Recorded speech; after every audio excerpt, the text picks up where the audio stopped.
This is the London FinTech Podcast, brought to you by your host, Mike Ballerman, bridging the worlds of suits and t-shirts, of finance and technology, bringing you insights, stories, and inspiration from the golden age of opportunity and innovation happening in London right now.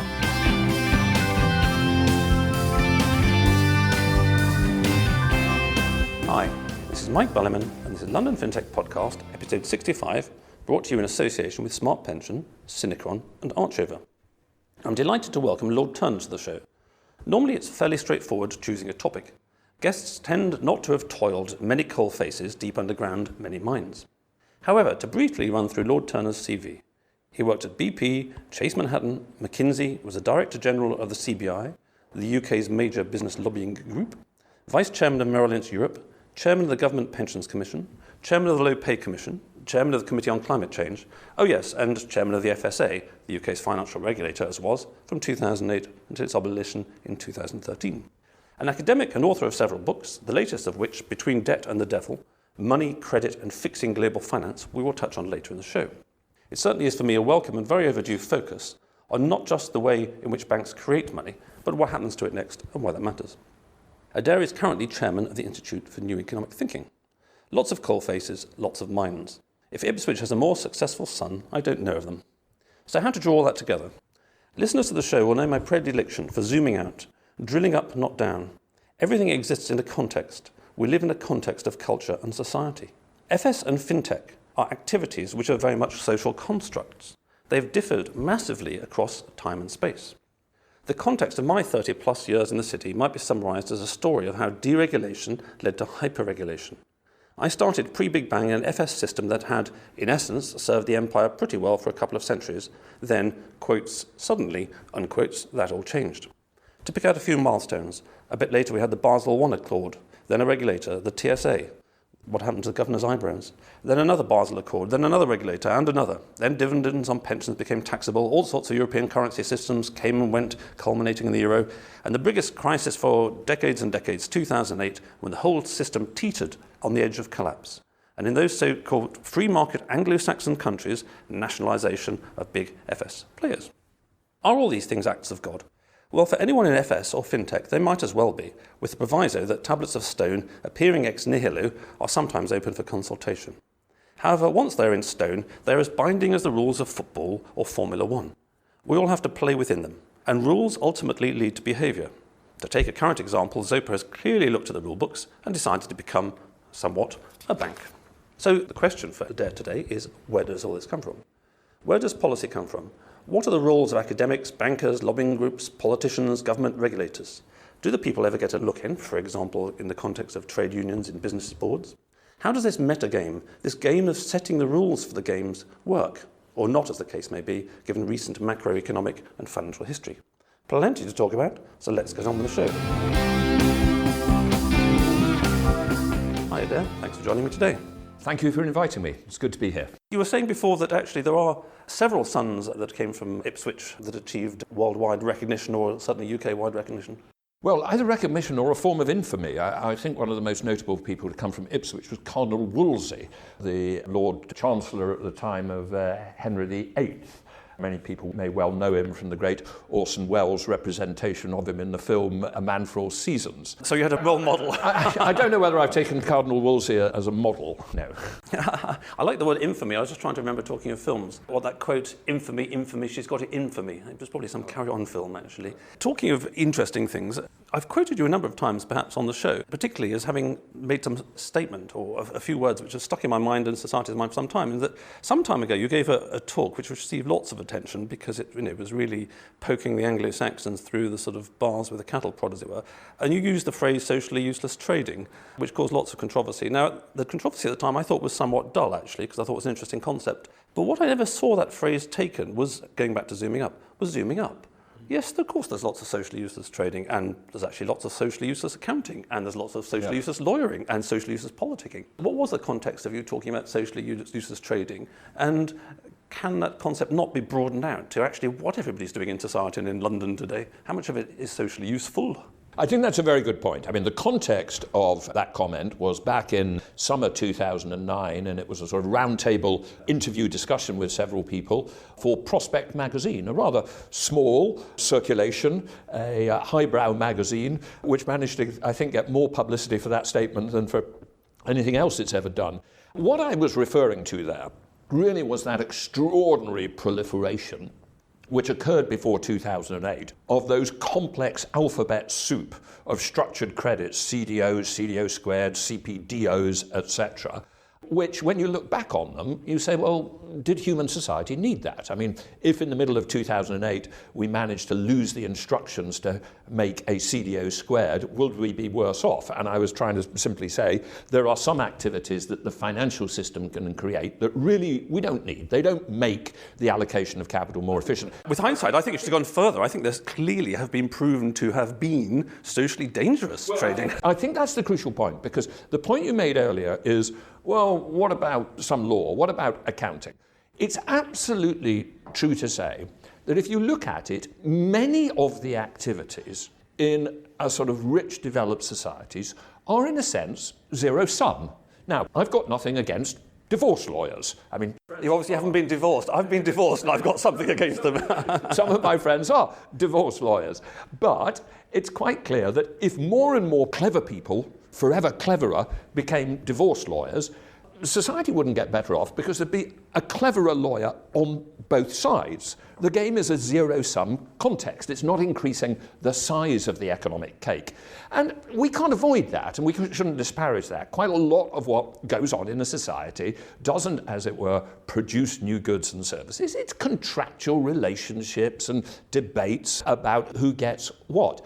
I think what is different in finance, and it's the point you just made, is in finance it can actually be not just neutral, but actually negative. When you have dealing activity, it's not just like two guys going off to play poker in a pub together, and one of them is going to win and one of them is going to lose, but the rest of society can say nothing to do with me. There's something about, if this is done by large financial institutions at the center of the global financial system, and if they get it wrong and create too much risks, it's not just not positive, it can be seriously negative. And I think that's what's different about finance from some of those other sectors of the economy. Absolutely, and we'll touch on that in the last section of the podcast on your book, because there have been a lot of books written about 2008 and all that kind of stuff. And again, as I've commented on the podcast before, quite often a lot of these gloss over the nature of money. Now, the reason it's not two chaps playing poker is that actually what happens to money per se does affect us all, because all of our economic activity is mediated by money. So moving on from that, as I say, in the big picture, just in terms of my 30-odd years working, things change. It's a bit like you're playing football and the rules radically change one decade to the next, then you find yourself playing a different game. And scratching my head and getting splinters in my fingers and trying to think of some original conversation, I've never actually really seen much, I mean, other than old books about the anatomy of power in the UK and elsewhere, that really discuss where all these acts of God come from. And one of the things we're going to sort of touch on in the middle of this is that you spent several years when you were at the FSA trying to stick the world back together and making Basel III in airless rooms in Basel. I was about to say in Zurich. It'd be rather strange to have a Basel Accord from Zurich. But let's go back to the big picture as a whole. So let's go back to quite a long way. So go back to 1985 when I joined the city, having been a tech startup in Bath beforehand. I joined just before this thing called Big Bang, and there was this idea of deregulating. Yep. So presumably, and again this relates to, I think, what you're trying to do with your book, which is inject memes, inject ideas into the thought process, into the sort of consciousness. Presumably at some point, and this may be decades before, I don't know when the first academic wrote about privatising British Telecom or privatising telecoms or something like that. So where do you think this whole process starts? I mean, does it start with sort of academics and clever people coming up with ideas? You're onto something very important here. There's a very complex interplay between ideas, political interests and arguments, and simply objectives, circumstances, change.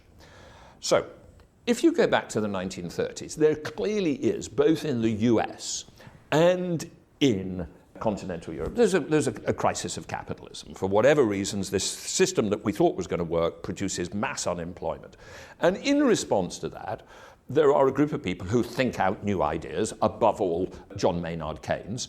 But there is also the fact that ultimately the way that we got out of that mess in the 1930s ultimately was the Second World War. It was ultimately the Second World War. If you look at the US, by 1937-38, the New Deal is only half working. There are still a lot of Americans unemployed, and it's basically US rearmament and war that drives the success. And there's been an unfortunate parallel at the moment, actually. Absolutely. I mean, one of our worries around the world is, do we know how to get out of our current economic malaise other than fighting wars? Just on that point, I've seen this sort of non-stop war process in half the Middle East described as military Keynesianism. It's massive expenditure on military, which then goes and sort of... I think if military Keynesianism is the only way to do Keynesianism, that is really tragic for the world, and we might come back to that. But going back to your point about ideas, a group of ideas, Keynesian ideas, other ideas, develop in response to the crisis of capital in the 30s.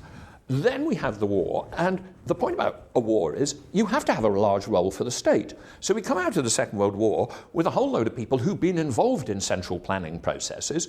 So we move into the 40s and 50s with a lot of people thinking that the natural way of running society is to have a large role for the state. It comes out of the failure of free market capitalism, the ideas of Keynes, but also the experience of the war. It just seems absolutely natural to people that you ration or regulate things. And so that, produces the 1950s.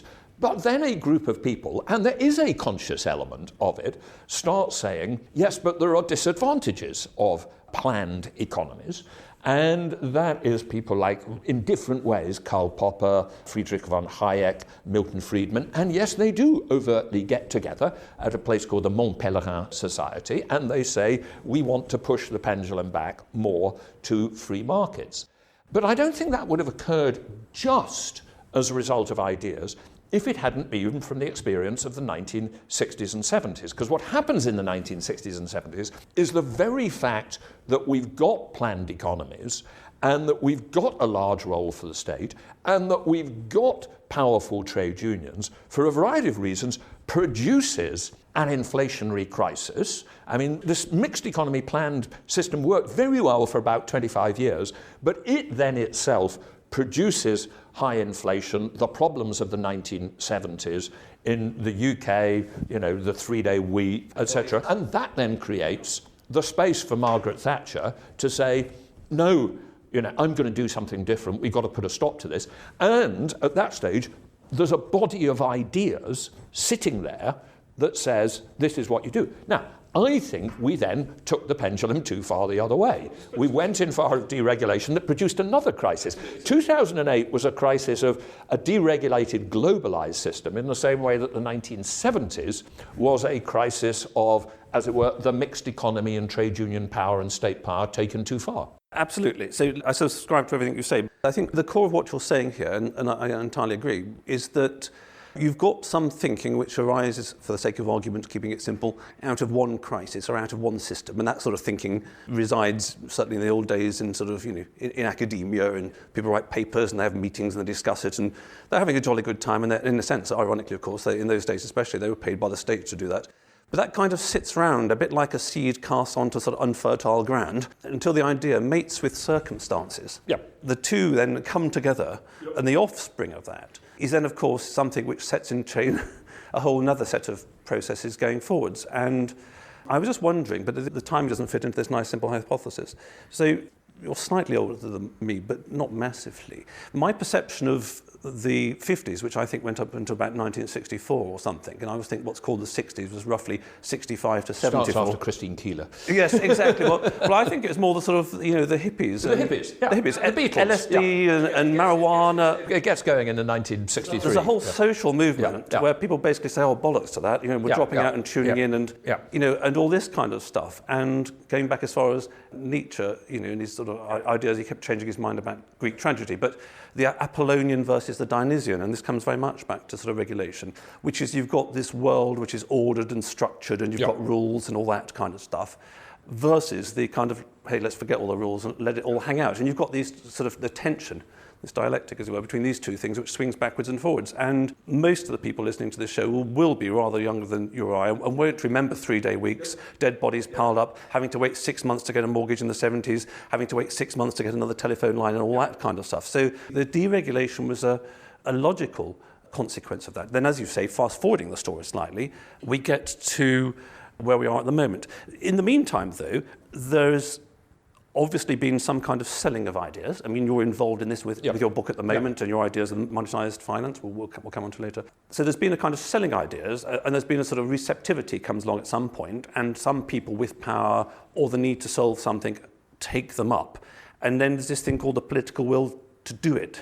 How do you see historically this thing about political will? Is that literally something that comes out of circumstances? I think it comes out of circumstances. Let's take the UK. And actually, it's quite interesting. There were two waves of this.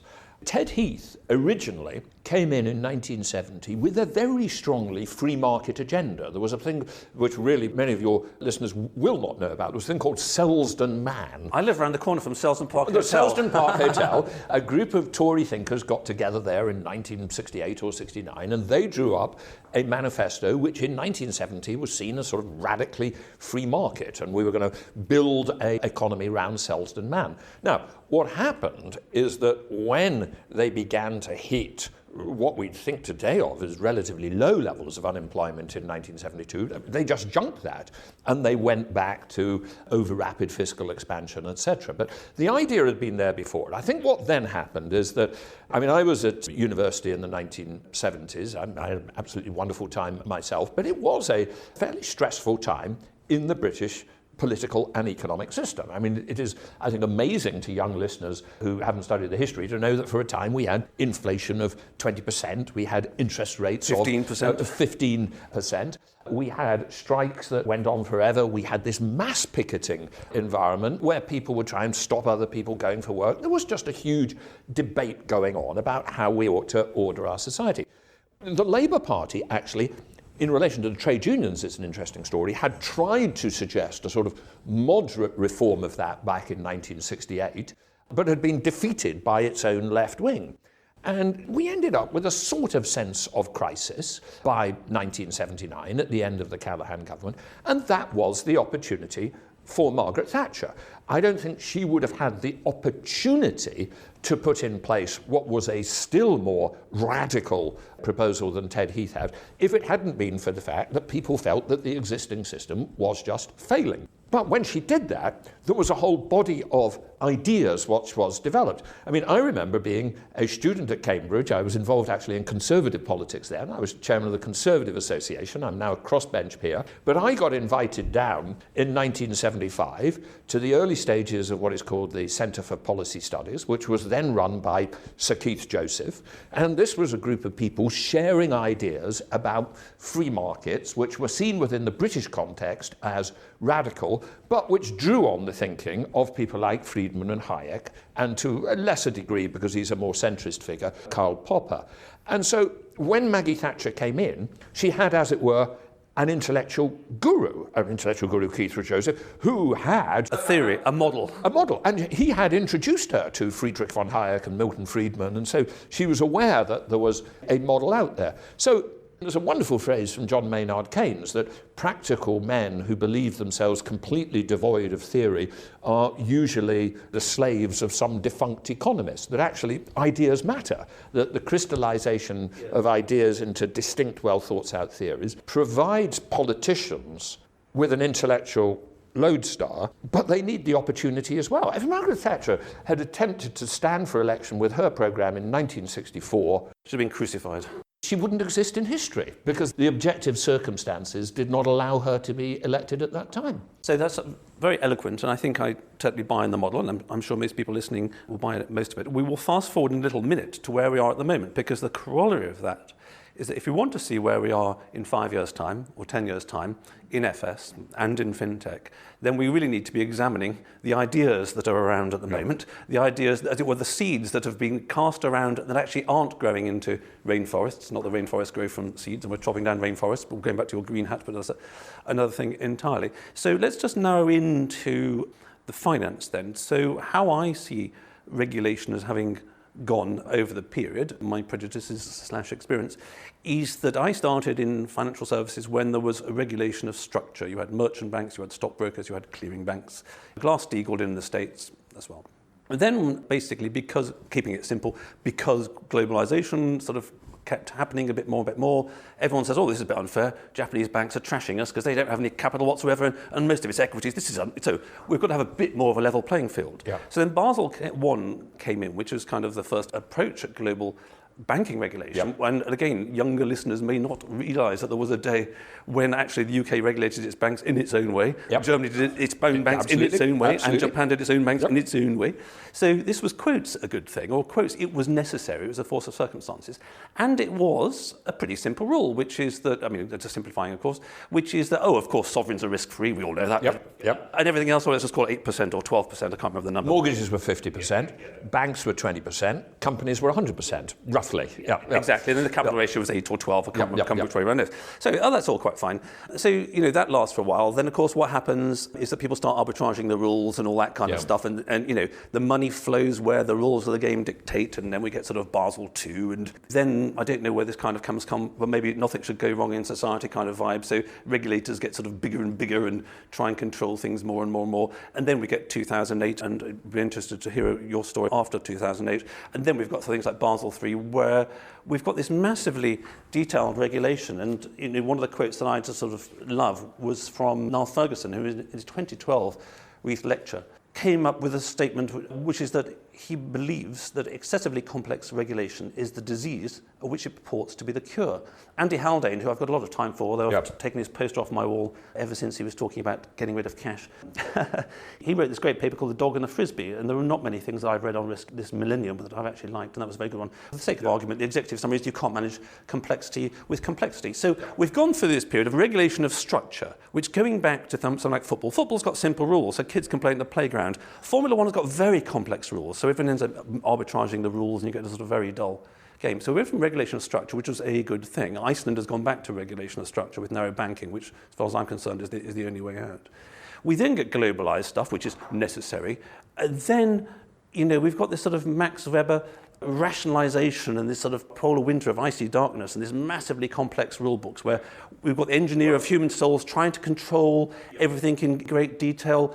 And that's actually never really been proven to work either. So how do you see it anyway? I think our most fundamental problem in the financial services is that we have over-leveraged banks. Banking sort of developed organically, and only slowly did we develop a theory of how you respond to it. And the crucial thing to understand about banks is banks do not do what a lot of the textbooks suggest they do, which is to take pre-existing money and then to lend it on to somebody else. By the process of lending money, they actually create money that did not previously exist. Now, that's difficult to see if you're a small bank, a cog in the system. But if you look at the total banking system, it's absolutely obvious that in aggregate, they create money that didn't previously exist. Indeed, all our money essentially comes from two things. It either comes from the private sector banking process of creating money, or it becomes because the state prints money. And it turns out that both of these are potentially problematic processes that you need to focus on. So banks create credit, money, and purchasing power. And actually, we haven't focused enough in economics and as regulators of, but how much of it do we want them to create? And I think what happened was, because we never went back to those basics, we kept on trying to say, well, it must be a good idea for them to create money, credit. That will lubricate society. We didn't really ask questions about whether there could be too much debt, whether there could be too much credit. And so what we did, and I think Basel II was particularly the bit where we went off the rails, we began to believe that we could get banks themselves to do incredibly complicated analyses of the risks that we were running. And we failed to realize that the most important risks that banks create are not what they individually do, it's what the totality of the system does. And that will never be captured by any bank itself, however capable and however much it cares about what it's doing, trying to think about the risks to itself. The risks are to the system. The risks derive from too much leverage and too much money in the system. Now, the only way to control this, I believe, is for us to have banks much less leveraged. I spent 4 years of my life in windowless rooms in Basel, debating Basel III. And I was a hawk, along with colleagues in particular from Switzerland and the US, and we were arguing with colleagues from elsewhere in the world about whether we should have the capital ratios for banks at 7% or 7.5%. We argued in a sort of trench warfare about each 0.5%. If I were a benevolent dictator of a world economy being set up for the first place, I'd just say banks should have 20% of their loans in equity. And if we did that, we'd actually be able to get rid of a lot of the rest of supervision and of regulation, because you'd have so much equity that in almost all states of the world, you could be confident that the only people who were going to lose were the equity owners for whom the executive and non-directors are responsible. And they'd be fundamentally answering to the equity directors. And if they went and lost that 20% equity, they'd be fired, but it wouldn't be a problem for the rest of society. The way I think about it, what we have done with the banking system, we have allowed history to create a sort of truck heading down a motorway, and the truck has faulty brakes, it doesn't have enough capital, and the crash barriers aren't very good. And to make up for that fundamental structural deficiency, we've crowded a whole load of supervisors into the driving cab to look over the driver's shoulder and say, well, go this way, go that way. But we should aim, and I therefore entirely agree with Neil Ferguson and with Andy Haldane, we should aim for much simpler regulation, and the core of it should be much more capital. And interestingly, other colleagues of mine, I'm thinking, for instance, Philip Hildebrand, who was then at the Swiss National Bank, now at BlackRock. I remember Philip saying to me a couple of years afterwards, if we were to do it all over again, we'd really just say it's capital, capital, capital. And everything else is a bit of a diversion, and sometimes a diversion which gets in the way of seeing where we want to head. Absolutely. Well, let's try and unpack that. There's quite a lot there, and it's very convincing, and let's fold in some of the things that you're talking about in the book.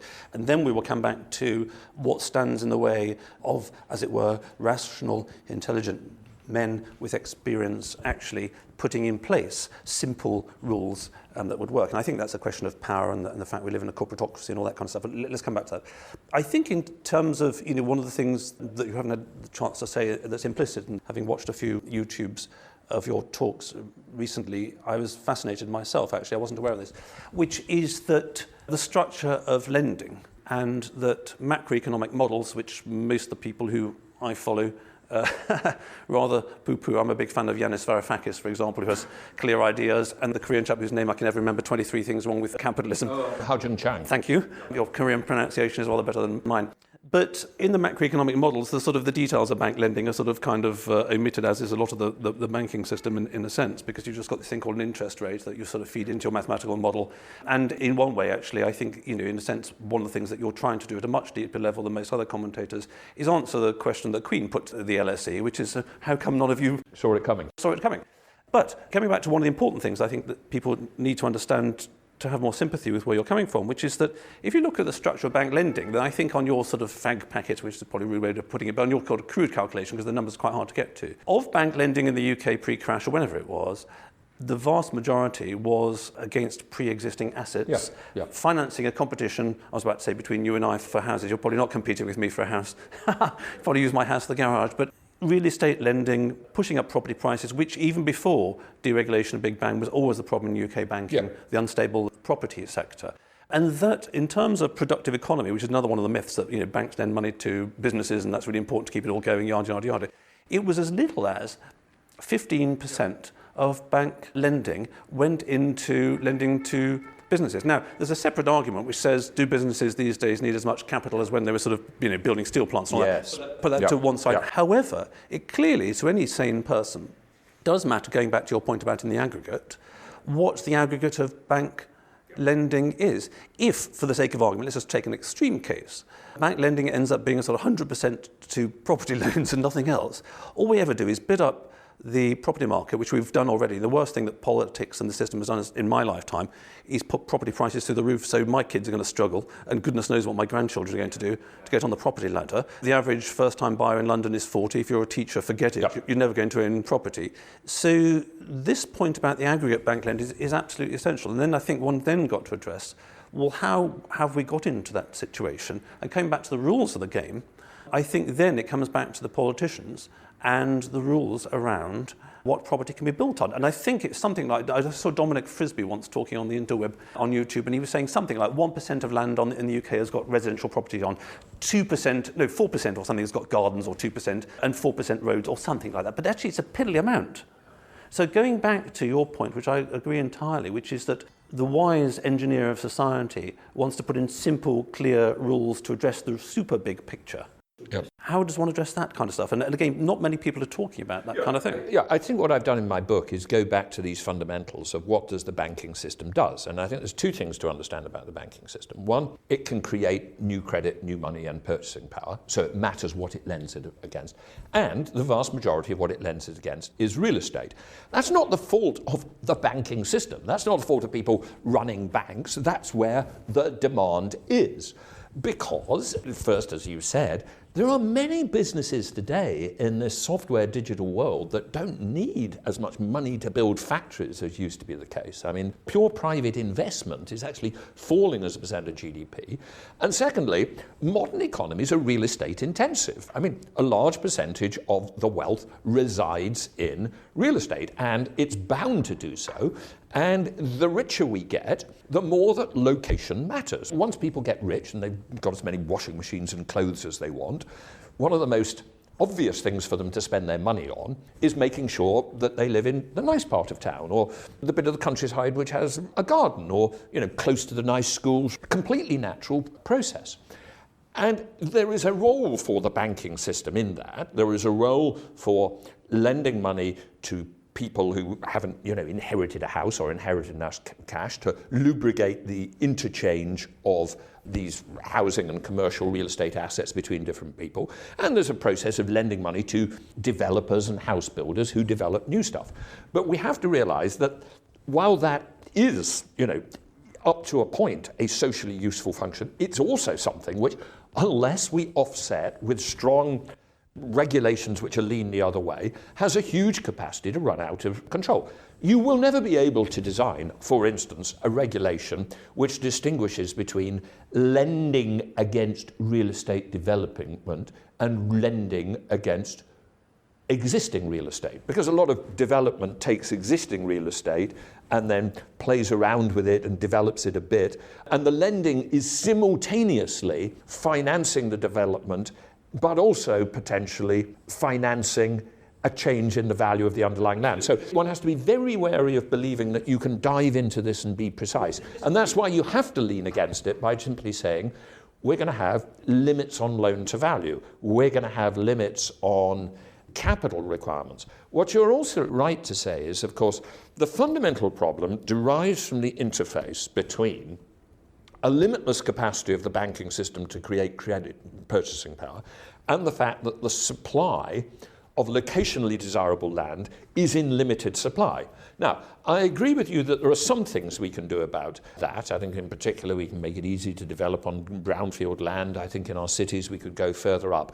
I'm a little bit wary in a relatively densely populated country of saying, well, let's just build everywhere, because the reason we don't build everywhere is also a perfectly naturally arising response of people to saying, well, it's got to the stage where I worry about, the school playing fields disappearing into another housing development. We end up like in Star Wars where the whole planet is covered in concrete.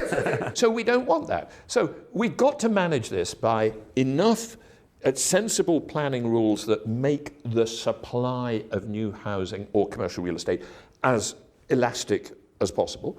One of the important things here is you need to develop cities so that as many areas within the city as possible are pleasant, well-connected places to live. Because if everybody's trying to get to a particular bit of the city, because that's the pleasant part, then you are going to drive the real estate boom and bust. The starting point of sanity here is to realize the fundamental problem we face.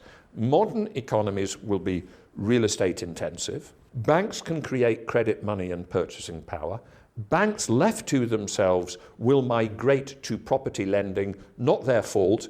All businesses migrate to where the demand is. We need to understand that that is the process and that that has some benefits and risks. And then we need to lean against those risks with a small number of powerful regulations rather than micro supervision. Absolutely, and this does relate to fintech because, I mean, the last episode with Peter Renton, talking about Lend It Europe 2016 as well as China and America, and we were talking about your talk there. And one of the interesting things I was saying, we didn't really have time to go into it, but which is that at the moment, because the FCA is still in the process of regulating or not regulating or approving or not approving all the P2Ps. They're being incredibly cautious about what they say in public. But in private, they've got lots of crazy ideas, as always, of course, which they don't dare state. And a lot of those are ironically around real estate. So I think we need to going back to this big picture of what is the process that leads from idea to new policy to new sort of tablet of God. Where do these sort of rules come from that mean that Zopa decides, oh, do you know what? After a dozen years, we're going to become a bank, obviously, because they feel that those are the rules that they need. And I agree with everything you say, but I think there's the dimension we've missed out, which is the dimension of politics and the dimension of power. And I don't believe we live in socialism or capitalism at all. There's a bugger all capitalism going around. I mean, a little bit of it in fintech. I believe, as I said before, that actually we're much closer to what Mussolini defined as fascism, which is the collaboration of the state and the corporate. And coming back to the real estate prices in the UK, which are a nightmare, I'm reminded of the definition of a politician or a government as people who use your own money to bribe you. And there's been a great impact over our lifetimes of everybody feeling wealthier because property prices are going up. So there's that kind of challenge with politics. But also you've then got this whole lobbying issue, which is that power, as Varoufakis says, is increasingly moving from the political to the economic. And the economic is increasingly influencing politicians. Obama originally stood for coming down hard on Wall Street. He got the greatest campaign contributions ever from Wall Street. And then I was watching John Pilger interviewing Assange recently. I do these things every now and then to find out what's going on in the world rather than the BBC's propaganda. I don't do it too much because I just end up getting depressed. And apart from a sort of thing which I hadn't heard of in the mainstream, which is that there's the biggest concentration of troops on Russia's borders since 1941, which is not so good. They were saying that actually when Obama got elected the first time around, Citibank sent him some list of suggestions, shall we say, for the cabinet, most of which were followed. President Carter has said, I saw him on YouTube talking about this, which is that the US is run by oligarchs. So putting the US to one side, or UK or whatever, we've got this situation where power resides in corporates. Corporates have got increasing amounts of power. Between the corporate and the politicians, it can be increasingly hard for, quotes, the rational policy to sort of work its way in there. Vested interests. I think there is a difference here between the US and some other political regimes, including the UK. I think in the US, the sheer power of money politics is that there is an army of lobbyists in DC. They have huge influence with individual Congress people and individual senators. If you look at the members of each of the relevant committees, you will find that they are given huge campaign contributions by people who are effectively overseen by that committee. And I think you have a very explicit process, for instance, in the next steps of trade regulations, whereby when you have something like TTP or TTIP, the government does listen to what business wants in a very precise way. I think it's subtly different in the UK because our backbenchers are just not that powerful, and our committees are not just that powerful. They just can't do as much. And so although there is lobbying and influence, it's much more difficult to say that rule happened because of that lobbying by that group of people. And I think we do have a better, cleaner system in that respect. The other thing I would say is don't underestimate just the power of inertia in systems. So I was involved for 4.5 years of my life in 2008 to 2013 in the re-regulation of the global financial system. I was chair of the major policy committee of the Financial Stability Board, which along with the Basel Committee really designed the new regulation. And I and various sort of allies on the process would have liked higher capital requirements. I have to tell you though that our biggest problems in getting those were not the lobbyists. I mean, we did have, Jamie Dimon of JP Morgan saying, oh, they're overdoing it. We did have lobbying sometimes going into the US. I had 1 or 2 discussions with very senior US politicians who were expressing points of view which clearly expressed the lobbying on them. But actually, the biggest problems of all were some of my other colleagues who said, oh no, but Adair, we can't do that because it's going to depress the economy, because if you have higher capital requirements, there'll be less lending to the economy. And at the moment, we haven't got any other tools available. And that was true of the Japanese and the French and the German colleagues. And so it was a sort of don't start from here problem.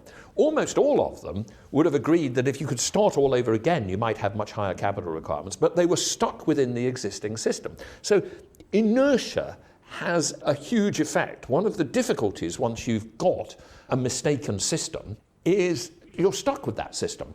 And all you seem to be able to do is micro changes from it, unless there's a cataclysm like the 1930s or the Second World War in which entirely new structures emerge.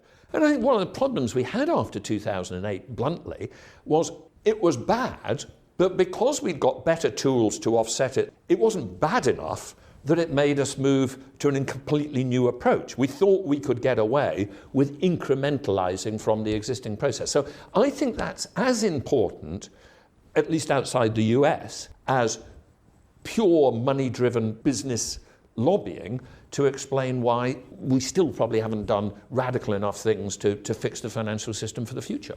Well, that's very interesting, and I love your stories about the practical example of Basel III, which is the way that banks are regulated around the world and actually how it works in reality. And we're going to come back to this in a minute, because really what you're talking about, listening to you there, I was thinking of various incarnations when I've been wearing a sales hat or a marketing hat. Yeah. And for a salesman, the biggest adversary is always the status quo, which is, no, I hear what you say, and yeah, the world isn't quite perfect at the moment, and you've got some good points, and what you're saying is quite good. But, it kind of is what it is. Yeah. Could we change it? So let's come back to that. But before wrapping up the show and talking about how we get over the inertia and how we affect change and talking about your book, I'd like to thank the listeners out there. Without the listeners, there'd be little point doing this. There's thousands of you, and it's increasing all the time, and I'm very grateful. I'd also like to thank my brand partners for the podcast, Archover, smart, simple, and transparent P2P business lending. Loans up to £3 million for SMEs, delivering up to 7% secured and insured returns to lenders. Smart Pension, who are fast, secure and free. Check out their UK workplace pensions at autoenrolment.co.uk. Synchron, digital, business consulting and technology services for top-tier FS. From startup to 6,000 people, 16 countries and $400 million of revenue. So picking up this point there about how we actually change things, and picking up this example of memes and ideas and your book, which the FT called A Wide-Ranging Overdue Challenge to a Financial Taboo, you quite rightly differentiate, of course, between the different political and lobbying systems in various countries. Also, as you've said many times, and we're all aware, the UK is pretty much a small island and it's sort of open these days and all that kind of stuff. I read an article yesterday when I was doing a little bit of research for this. I think it was 2011 or something by the Telegraph, which was saying, Adair Turner's a sort of a shoe-in for the Governor of the Bank of England. There's this Canadian chap, but there's no way he's coming.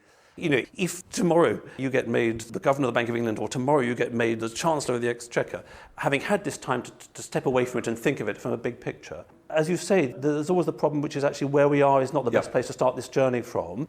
And I entirely agree that we've got to cut back on the money somehow, whether we go the whole way and do it like as positive money says, or go back to gold or something like that. But clearly the system's out of control at the moment in terms of this private creation of credit, for which everything else tends to span. And I entirely agree, we're more on the same hymn sheet here, that having a billion micro-regulations isn't the way to control a sort of lorry out of the thing. If you were made global fascist dictator for the day tomorrow, you could actually implement this, because you'd wave your magic wand and you make sure every country did it at the same time. Monetizing finance, which we haven't sort of talked about, 20% bank capital, and then actually everyone's on the level playing field, and then we go forward.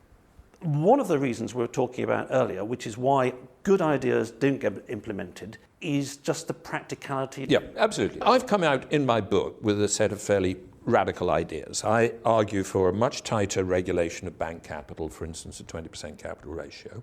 But I also say, because we didn't have that in the past and other faults, we've got far too much debt in the world. We're not going to get out of this debt simply by growing our way out. And I made the equally radical suggestion that there are some circumstances in which governments have to write off existing public debt, which is essentially called monetizing debt, which essentially means you've paid for a fiscal deficit with printed money.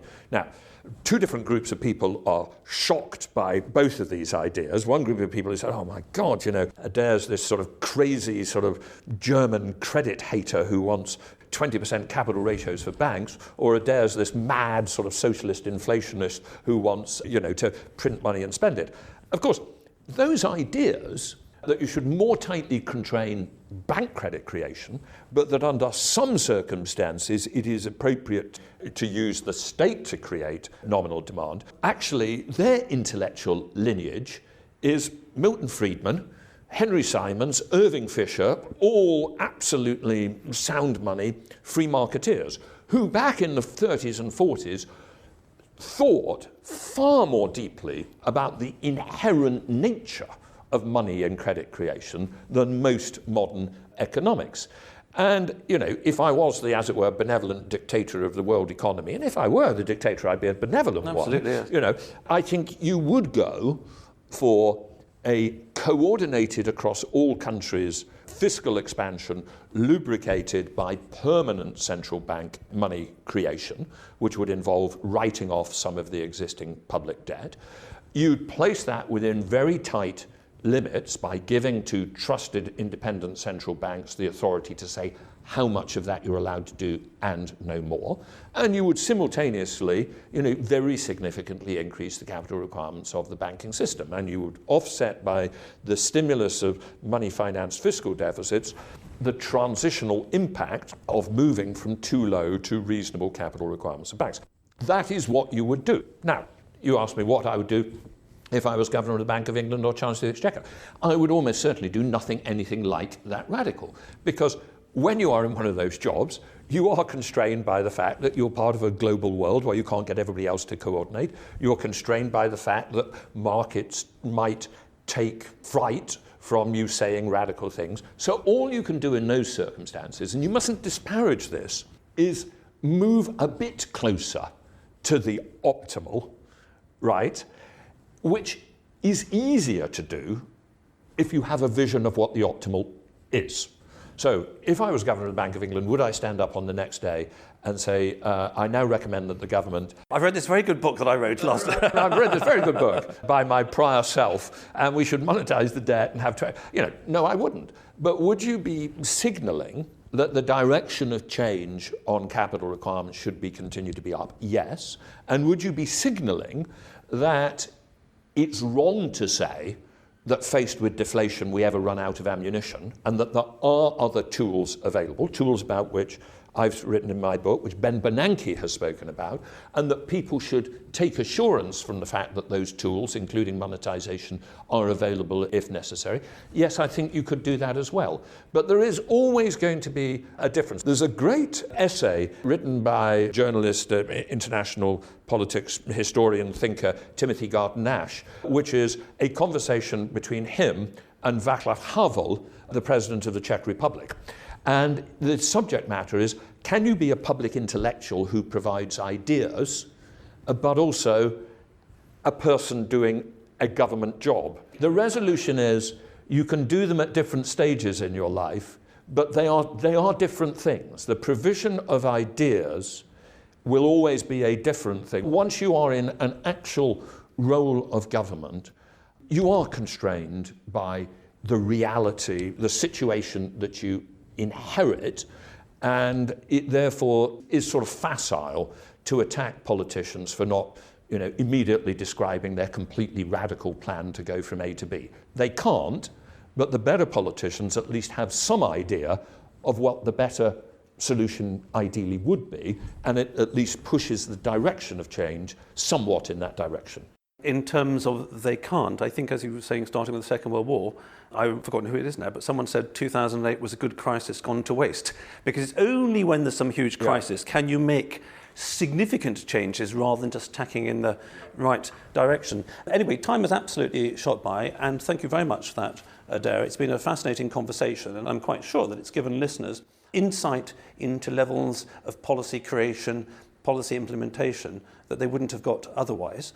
I made the mistake of watching a few of your YouTubes on Monday morning when I was, didn't have enough coffee, so the brain wasn't really engaged. But then I watched some on Monday afternoon when I was a little bit more awake. I'll link to some in the show notes, but I do think that the thoughtful listener would really enjoy some of your challenging thinking on these matters. A lot of it is actually self-evidently true. There's no real argument against it. And in terms of the fintech world, I think the fintech world at best has been a bit like the sort of the hippie era where 1,000 flowers are blooming, and not to mix it all up, and people are actually trying to do stuff in a different way, which at the margin will be more stable. I think my sort of slight sadness at the moment, having started with Zopa, is that a lot of them then want to go back to the old world, but that's another thing entirely. And I very much recommend your book, and I wish you every success in the future, whether the future holds either or both of ideas, lobbying. I'm talking about three things now, it's not either or both of, or actually going back to rules where you're implementing stuff, because I think, we haven't touched on this, but a lot of your stuff around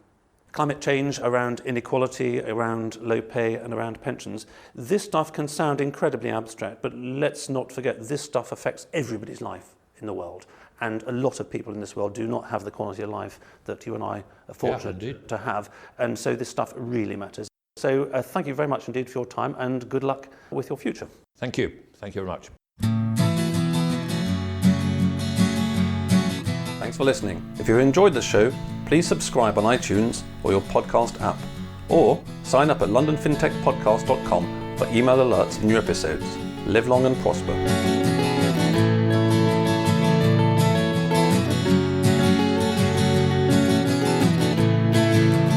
We could sit in a bender all day, watching the firelight dance, watching the firelight dance. We could walk in the mountains before dawn, watching a happy moonrise, watching a happy moonrise.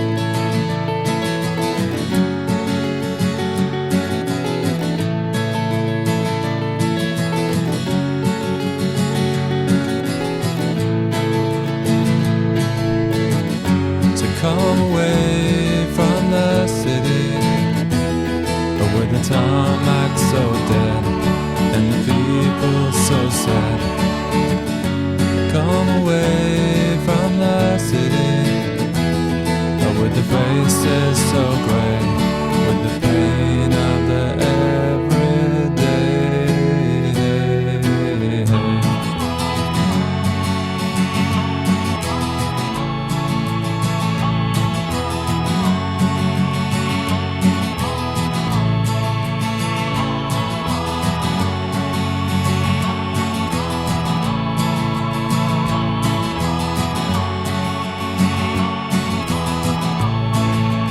We are wild like the mountains and the trees. Can you see what I mean? Can you see what I mean? We fit in between the earth and the sky. Kiss the city goodbye, wave the city goodbye, wave the city goodbye. The city goodbye. Watch the firelight dance with me. Watch the firelight dance with me. Watch the firelight dance with me. Watch the firelight dance with me. Watch the firelight dance with me. Watch the firelight dance with me. Watch the firelight dance.